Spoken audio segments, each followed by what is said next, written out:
हम लोगों ने कल रिसिप्ट एंड पेमेंट अकाउंट और NPO concept, basic books accounting के बारे में जाना। आज हम लोग देखेंगे, गौर करें तो जनरली एनपीओज में कैश ट्रांजैक्शंस होता है, जिसके लिए समराइज्ड कैश बुक के रूप में हम लोग रिसिप्ट एंड पेमेंट अकाउंट कैसे तैयार करते हैं इसको देखा है। तो गौर से सोचें तो नगद लेन देन जो भी है कैश बेसिस ट्रांजैक्शन, उसका दो ही रूप हुआ, एक कैश रिसिप्ट्स हुआ, दूसरा कैश पेमेंट्स हुआ। तो ट्रांजैक्शंस को अगर हम देखें तो दो क्लास में डिवाइड कर सकते हैं इसको, दो कैटेगरी में। एक रिसिप्ट्स हुआ और दूसरा पेमेंट्स हुआ, है ना। अब नेचर वाइज देखें रिसिप्ट तो वो भी दो प्रकार का होता है, कैपिटल रिसिप्ट, रेवेन्यू रिसिप्ट। ये भी हमने रिसिप्ट एंड पेमेंट अकाउंट में प्रेजेंट करते हुए बताया था कि कैपिटल और revenue, this is the major concept of accounting, capital concept and revenue concept. गौर से देखें तो business expenditures are normally broadly classified into three categories: capital expenditure, revenue expenditure, deferred revenue expenditure. Reserves and funds are also classified into capital reserve, revenue reserve. आप गौर करें तो receipts and payments में भी दो हो जाएगा, capital receipt, revenue receipts. Profit and gain की बात करें तो कैपिटल प्रॉफिट या capital gain, revenue profit, revenue income. तो ये जितने भी आइटम्स हैं, लॉस भी देखें तो कैपिटल लॉस, रेवेन्यू लॉस, तो all are broadly classified into two categories. That's why I have said that capital and revenue concept is the major concept of accounting, and so far as expenditure is concerned, it has been explained in past video. You may say visit it in YouTube. Now the receipt is further classified into two categories, that is capital receipt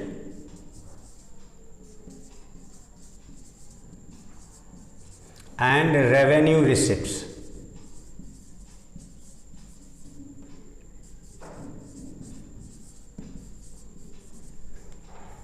Similarly, annual payments, capital payments,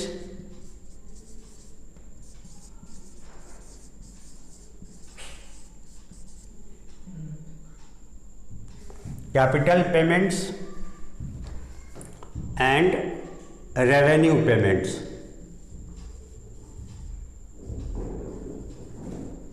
इसको अगर expenditure form में देख लें तो capital expenditure और revenue expenditure हो जाएगा। Capital expenditure आप बोल सकते हो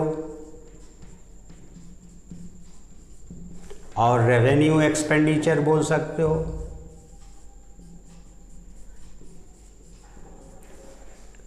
अब ये रिसिप्ट एंड पेमेंट अकाउंट, जैसा कि हमने कल भी पिछले वीडियो में भी बताया था, receipt and payment account in place of trial balance, ये जो फंड बेस्ड अकाउंटिंग एनपीओज में फॉलोअप होता है उसके अंतर्गत ट्रांजैक्शंस जो है मैक्सिमम कैश बेसिस है, जिसका रिकॉर्ड कैश बुक में हुआ, उसको समराइज करते हुए हमने annually receipt and payment account बनाया। अब रिसिप्ट एंड पेमेंट अकाउंट से हमें दो चीज़ तैयार करना है, क्या? तो इनकम एंड एक्सपेंडिचर जो एनुअल रिपोर्ट का फॉर्म होता है, और दूसरा बैलेंस शीट। तो रेवेन्यू आइटम्स जितने भी होते हैं उनका संबंध इनकम एंड एक्सपेंडिचर से होता है, और कैपिटल आइटम्स जो भी होते हैं वो बैलेंस शीट में जाते हैं। तो इस दोनों को आइडेंटिफाई करना जरूरी है। तो out of the receipts items given in the left side of receipt and payment, which items will be capital receipts and will be posted to balance sheet, है ना। तो इस चीज को समझना है। तो कैपिटल रिसिप्ट और कैपिटल पेमेंट्स, इस दोनों का संबंध किससे हुआ? बैलेंस शीट से। और revenue receipts and revenue in payments का संबंध किससे हुआ? इनकम एंड एक्सपेंडिचर अकाउंट से। Income and expenditure account. अब स्वाभाविक है, इनकम एंड एक्सपेंडिचर है तो रेवेन्यू इनकम होगा तो इनकम साइड में जाएगा, एक्सपेंडिचर होगा एक्सपेंडिचर साइड में जाएगा, जिस पे चर्चा हम आगे करेंगे। अब बैलेंस शीट आप इतना समझ लें कि capital items will be posted to balance sheet and revenue items will be posted to income and expenditure account. अब इसको अगर हम शॉर्ट रूप में प्रेजेंट कर दें आपको, जैसे रिसिप्ट्स को आपने देखा दो प्रकार का, कैपिटल रिसिप्ट्स, ये कहां जाएगा? Liability side of balance sheet. क्यों जाएगा ये हम एक्सप्लेन करते हुए बताएंगे आपको। Of balance sheet. और रेवेन्यू रिसिप्ट कहां जाएगा?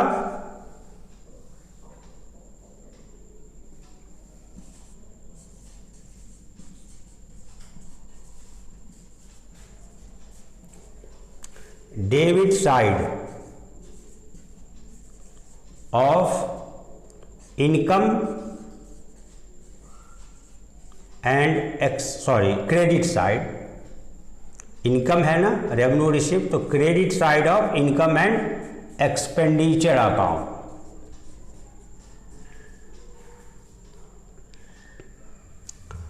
अब आप इसी प्रकार से पेमेंट्स को देख लो। पेमेंट्स भी दो नेचर का हुआ, capital payments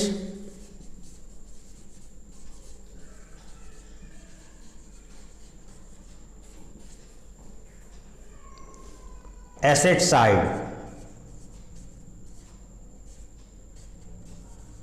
of balance sheet,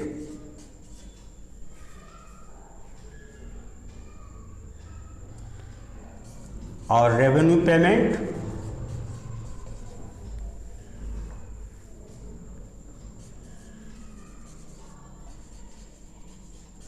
debit side of balance sheet.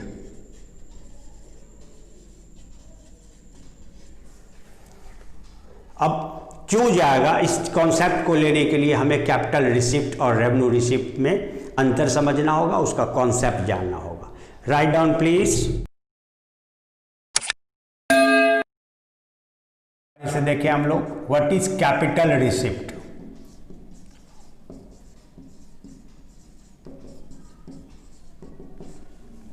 अगर गौर से आप सोचें तो रिसिप्ट्स दो नेचर का होता है। एक जो बार बार frequently day to day normal course of business activities या एनपीओज का जो एक्टिविटीज़ डे टू डेज का है उसके दौरान बार बार प्राप्त होता रहता है ना, और जिसका प्रयोग जो डे टू डे एक्सपेंसेस है उसको पूरा करने पे किया जाता है या उस खर्चे के भुगतान के लिए यूज़ किया जाता है। तो ऐसे आइटम जो रेकरिंग रिसिप्ट्स है, और दूसरा आप देखेंगे तो बार बार प्राप्त नहीं होता है, कभी कभार प्राप्त होता है और ज़्यादातर हैवी अमाउंट होता है उसका, तो उस दोनों प्रकार के रिसिप्ट्स को ही कैपिटल और रेवेन्यू कॉन्सेप्ट में डाला गया। यानी कैपिटल का मतलब ये पूंजी शब्द, यानी जो कैपिटल बेस को बढ़ाने वाला रिसिप्ट है, जो पूंजी का एक्सपैंड करता है, विस्तार करता है बेस कैपिटल का, आधारभूत पूंजी का, उसको हम लोग कैपिटल रिसिप्ट्स, यानी capital receipts refers to those non recurring receipts या non routine receipts which expand the capital base of an organisation. किसी भी संस्था के जो कैपिटल बेस को बढ़ाने वाला नॉन रेकरिंग, अनावर्ती, जो बार बार प्राप्त नहीं होने वाला प्राप्तियां हैं, ऐसे रूटीन नॉन रूटीन रिसिप्ट्स को हम कैपिटल रिसिप्ट्स कहते हैं। यानी डेफिनेशन के तौर पर आप कह सकते हो, it represent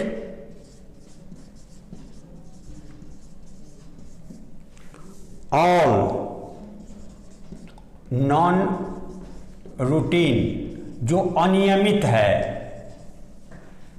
receipts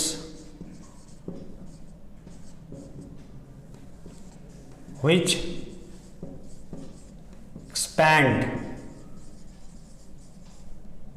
the capital base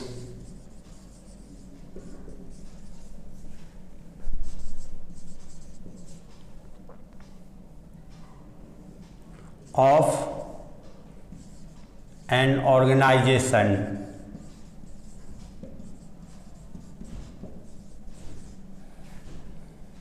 and are used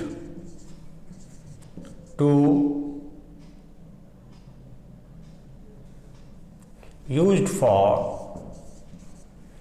development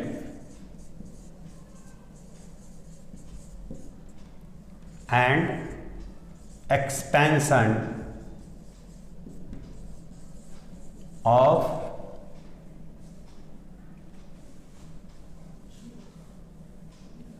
the organization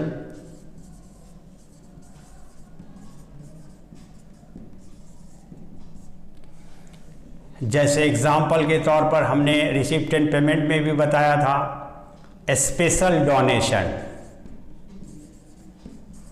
जो किसी खास उद्देश्य के लिए दिया जाता है। फिर आप देखें life membership fee,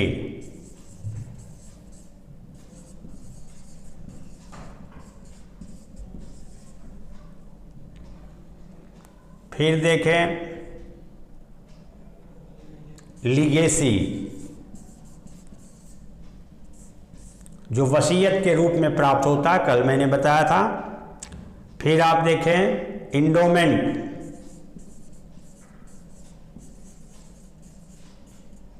fund receipts,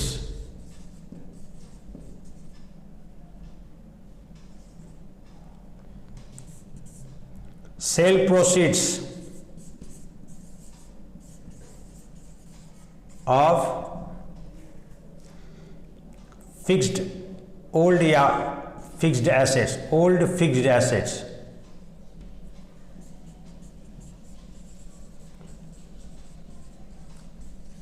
having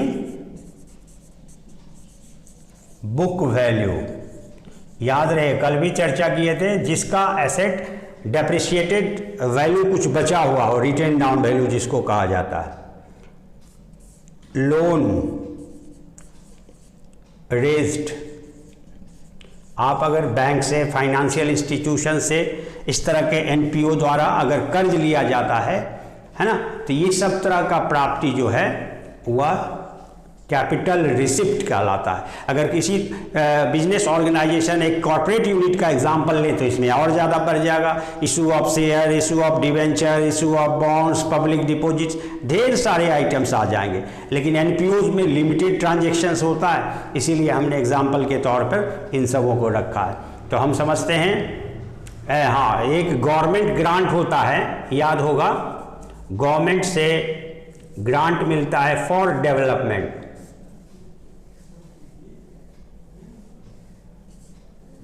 for development, विकास के लिए, तो वो कैपिटल रिसिप्ट होता है, क्योंकि वह कैपिटल बेस को बढ़ाता है।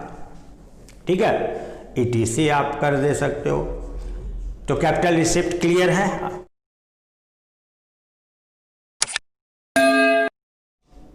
अब हम लोग रेवेन्यू रिसिप्ट्स को देखेंगे। रेवेन्यू रिसिप्ट्स, जस्ट उसके विपरीत, it refer to all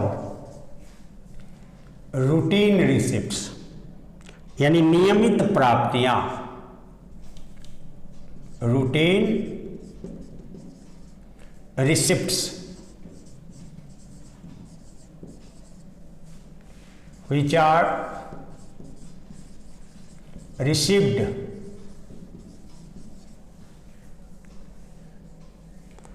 during day-to-day normal activities of the organization,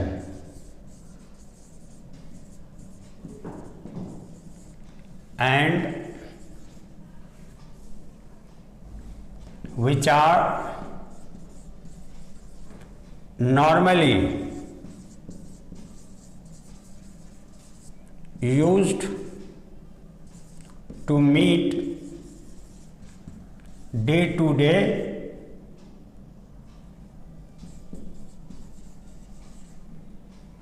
normal expenses या रूटीन एक्सपेंसेज आप कह सकते हो।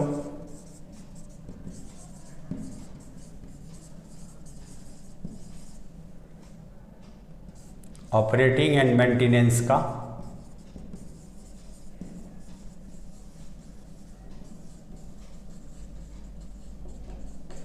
एक्सपेंसेज है ना, यानी वह एक्सपेंस जो संस्था के डे टू डेज के नॉर्मल एक्टिविटीज़ के दौरान, जैसे कॉलेज है तो कॉलेज में फ़ी, एडमिशन फ़ी आता है, ट्यूशन फ़ी का कलेक्शन होता है, स्क्रैप जो मैगज़ीन वगैरह है वो सब के डिस्पोजल से आता है। तो ऐसे रिसिप्ट जो रेगुलर वे में नियमित रूप से प्राप्त होते रहते हैं और जिसका प्रयोग संस्था के डे टू डेज एक्सपेंसेज को पूरा करने में, मीट करने में प्रयोग में लाया जाता है, तो ऐसे एक्सपेंसेज को हम रेवेन्यू कहते हैं। जैसे एग्जाम्पल के तौर पर देख लें, सब्सक्रिप्शन हुआ। सब्सक्रिप्शन नॉर्मली माना जाता है या एक पीरियोडिकल सब्सक्रिप्शन आप कह सकते हो, पीरियोडिकल एक निश्चित इंटरवल पर प्राप्त होने वाला। उसके बाद आप हायर ऑफ हॉल,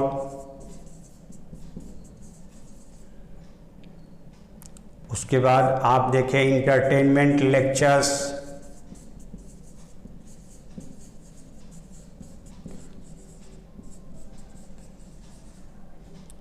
आप देखें एडमिशन फ़ी।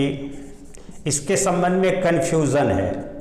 एडमिशन फ़ी या इंट्रांस फ़ी जो है, कुछ लोगों का कहना है कि कोई भी मेंबर या स्टूडेंट्स कॉलेज या स्कूल्स में एडमिशन लेता है तो admission charge one time payment होता है, लेकिन अगर संस्था के दृष्टिकोण से देखें तो ऐसे एडमिशन बराबर होते रहते हैं, डे बाई डे 2-4 एडमिशन होता रहता है, में नए नए मेंबर्स ज्वाइन करते रहते हैं, तो संस्था को तो ये फ्रीक्वेंटली प्राप्त हो रहा है, इसलिए रेवेन्यू होना चाहिए। कुछ अकाउंटेंट का अपना मत है और कुछ लोगों का कहना है कि एक मेंबर से फर्स्ट टाइम एक ही बार लिया जाता है किसी क्लब की मेंबरशिप के एडमिशन के लिए, एंट्रांस के लिए, इसीलिए कैपिटल होना चाहिए। तो नॉर्मली इसको रेवेन्यू ही ट्रीट करते हैं ज़्यादातर लोग। अगर कोई स्पेशल इंस्ट्रक्शन हो कि भाई 50% of admission fee should be capitalised, तो 50% को कैपिटल रिसीप्ट मानेंगे, रिमेनिंग 50% को रेवेन्यू मानेंगे।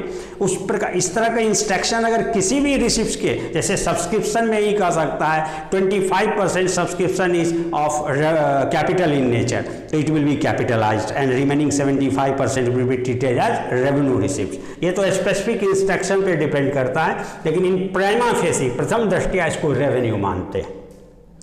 उसके अलावा sale of scrap materials,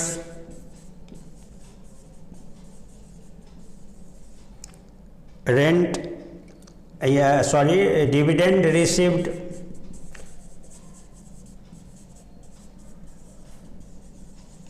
interest on investment,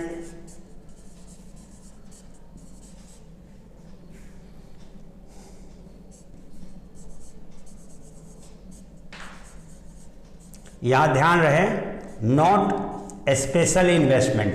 अब स्पेशल इन्वेस्टमेंट का मतलब है स्पेशल फंड इन्वेस्टमेंट नहीं होना चाहिए। जनरल इन्वेस्टमेंट पे अगर इनकम आ रहा है तो that will be treated as revenue, लेकिन किसी स्पेशल फंड का क्रिएशन किया गया विशेष उद्देश्य के लिए, उस फंड को इन्वेस्ट आउटसाइड संस्था किया गया है, आउटसाइड संस्था, तो उससे आने वाला इनकम उसी फंड को बढ़ाएगा, ना कि जनरल रेवेन्यू इनकम को बढ़ाएगा। इसलिए दीज आर द एग्जाम्पल्स ले लें।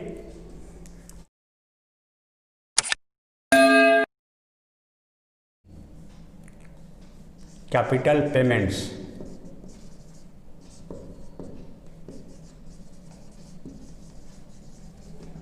और capital expenditure.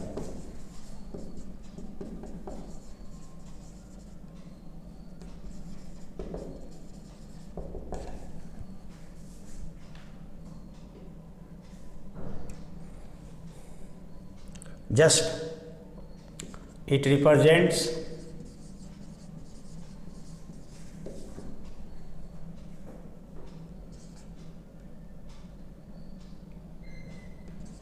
All non routine या नॉन रेकरिंग बोलते हैं expenditure incurred on acquisition of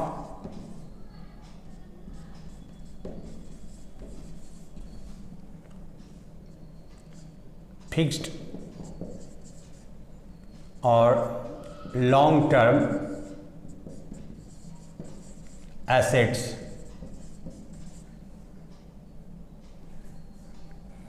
the benefits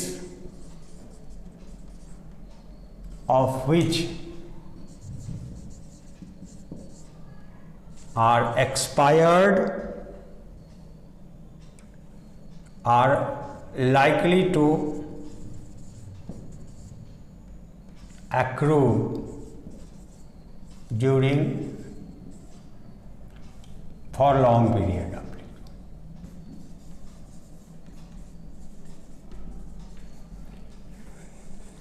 यानी ऐसा नॉन रेकरिंग बार बार न होने वाला ऐसा पेमेंट, ऐसा खर्च जो नॉर्मली संस्था के लिए परमानेंट रिसोर्स की प्राप्ति के लिए किया जाता है, स्थायी संसाधन के लिए, like acquisition of land, acquisition of plant, acquisition of furniture, यानी expenditure having short term benefits and expenditure having long term benefits. अगर गौर से सोचें, अगर आप किराए का मकान लेते हो तो रेंट आपको हर महीने देना पड़ता है। आपको एक महीने का बेनिफिट लोगे रहने का तो आपको एक महीने का रेंट देना होगा, फिर आप अगले महीने फिर पेड करो, फिर अगले महीने फिर पेड करो। लेकिन अगर आप मकान खरीद लेते हो या कंस्ट्रक्ट लैंड खरीद के कंस्ट्रक्ट कर लेते हो तो खर्च तो एक बार होता है, लेकिन इसका बेनिफिट जब तक वो हाउस एग्जिस्ट करेगा आप उसका एंजॉयमेंट कर सकते हो। तो expenditure having long term benefits जो भी होगा वो ऑर्गेनाइजेशन के नेचर पे डिपेंड करेगा और वो कैपिटल एक्सपेंडिचर के रूप में ट्रीट किया जाता है। एग्जाम्पल के तौर पर आप देखें, cost of land, cost of building,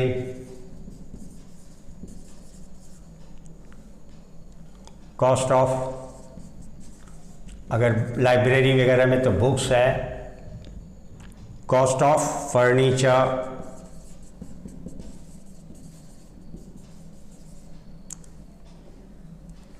cost of sports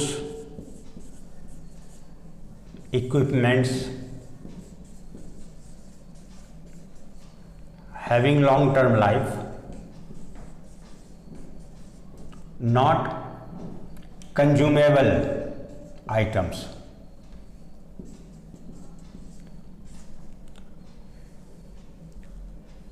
ETC करें। अब हम लोग देखें रेवेन्यू एक्सपेंडिचर। ये चूंकि एसेट से रिलेटेड है इसलिए बैलेंस शीट एसेट साइड में इसका पोस्टिंग करते हैं, ध्यान रहे। Revenue expenditure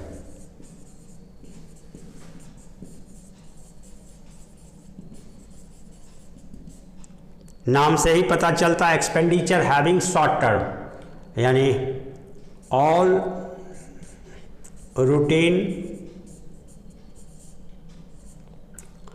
payments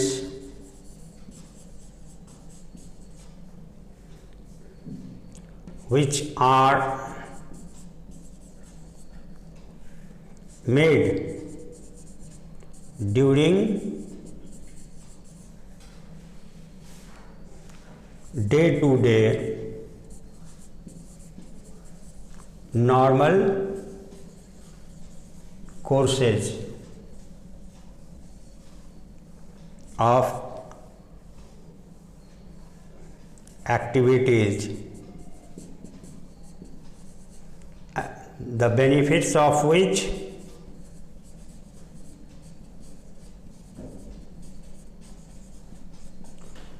are expired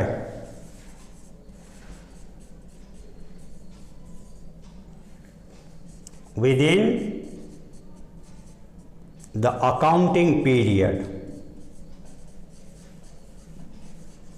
यानी बार बार होने वाले ऐसे एक्सपेंस जो जिसका बेनिफिट उसी लेखांकन वर्ष में, उसी अकाउंटिंग पीरियड में समाप्त हो जाता है जिस वर्ष के लिए ये किया जाता है।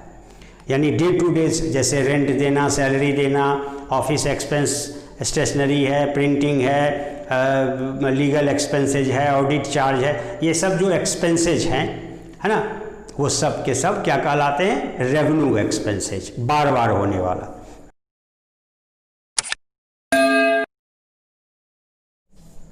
आप एग्जाम्पल्स देखें, rent paid, salary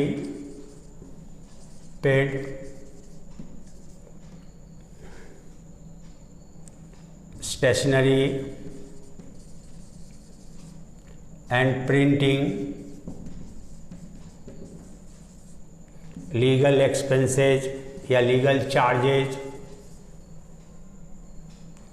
wages paid, secretary's, honorarium,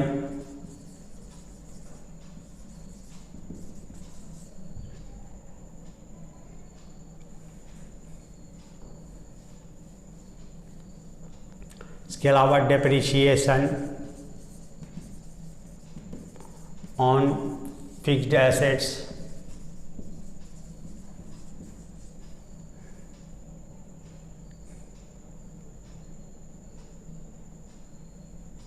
interest on loan, bar purchases and expenses